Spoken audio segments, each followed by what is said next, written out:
Abraham believed God and it was credited to him as righteousness. Right away, we jump to Galatians and Romans. This is a famous passage quoted in Romans 4. The earliest interpretation of this is found in 1 Maccabees 2:51-52. And it tells you right there, Abraham was found faithful in trial.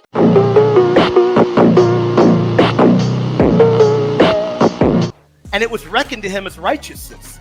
That is the earliest interpretation. Excuse me, my friend. That is the earliest interpretation of Genesis 15. Right there, interprets it as being faithful. So you're pointing to verse 6. You're pointing to verse 6 as a base of faithfulness, even though it doesn't say faithfulness at all in verse 6, and how the inspired Apostle Paul actually in Sacred Scripture says that he was fully convinced that God was able to do what he had promised. Yeah, unfortunately so does not Paul there then clearly define for us what it means that Abraham believed God, that he was fully convinced that God would do what God promised to do? Yeah, unfortunately for you, Paul is very clear on what faith is. Faith is working through love. And faith for St. Paul all over the place is faithfulness. So yes, for St. Paul, it's faithfulness. And in Genesis 15:6, the earliest interpretation of that, as I just gave you, in the Judaic world, is 1 Maccabees 2. And it tells you right there, Abraham was faithful, Ryan,